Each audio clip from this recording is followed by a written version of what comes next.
God is sending this message to someone, and he's saying, stop struggling.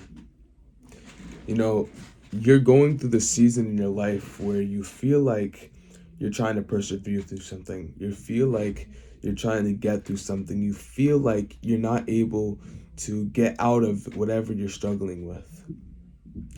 God is saying to stop struggling. What does that mean? Constantly, you've been trying to do this battle on your own. And sometimes you even think that you've won. Sometimes you think that, oh, I can do this on my own. I don't need to depend on God. I don't need God to get me out of this because it's worked. It's worked. I've been able to get out of this thing by myself, but it's stopped working. You haven't been able to continuously get out of this funk or get out of this struggle. And recently it came to your mind that you need God. Or at least I'm telling you, you need God. And I'm going to explain why I'm saying this story. Or not exactly saying the story, but I'm going to explain a story to help with what I feel like God's calling someone to hear. Right? So I, from a very young age, had sleep paralysis constantly. Like, sleep paralysis was something that I would constantly have. And it wouldn't be like every day, but ever since I was young and I can first remember vividly being in sleep paralysis, I've always had it. I've always had it, and it's continued to come on.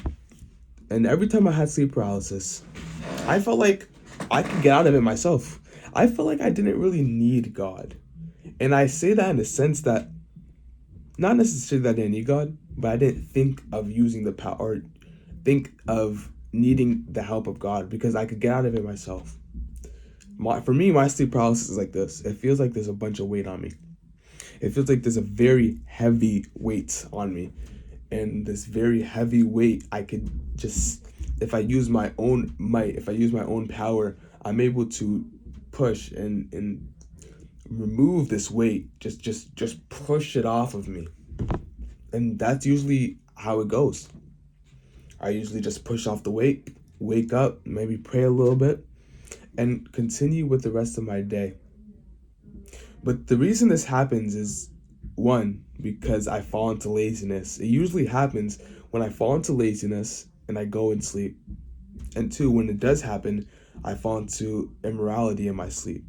These desires, these thoughts, these invasive, intrusive, disgusting thoughts always find their way into my mind when I fall into the lust of sleep and laziness, and I just fall into sleep as a means of getting away and kind of fast forwarding life.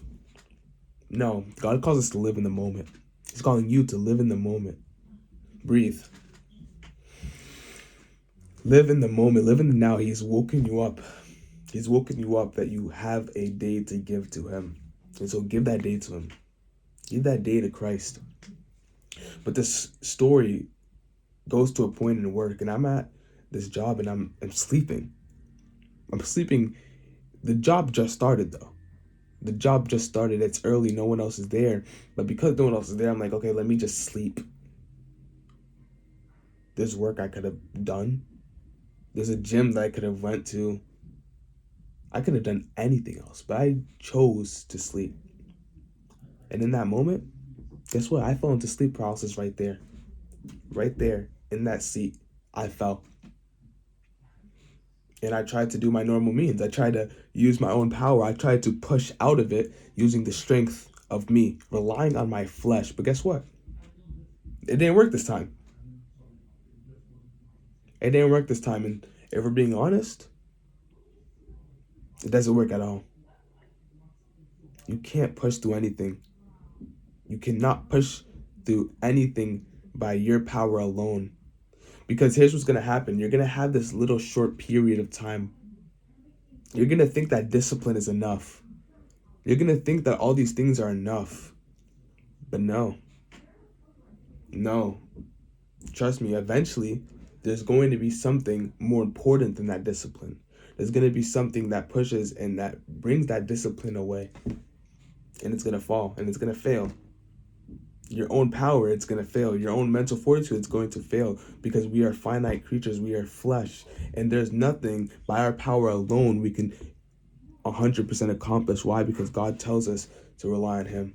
God tells us to rely on His power, to rely on His strength. Stop relying on your own strength. Stop relying on the capabilities of man. Stop relying on what you can do, because you can't do it all. And start relying on God. So as I'm sitting there in that chair, I say, God, help me. I say, I'm sorry. And I'm able to get up. I'm able to wake up. Wake up from your sleep.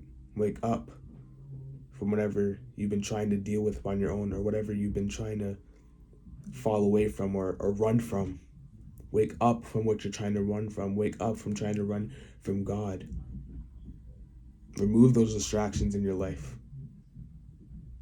Remove those TV shows, those animes, those foods. These things are inherently bad. These videos are not inherently bad. These edifying, godly videos are not inherently bad. But they became a god over your life. They became an idol over your life. They became an idol over mine. So I had to take them away. That's your choice. Who do you want to give your life to?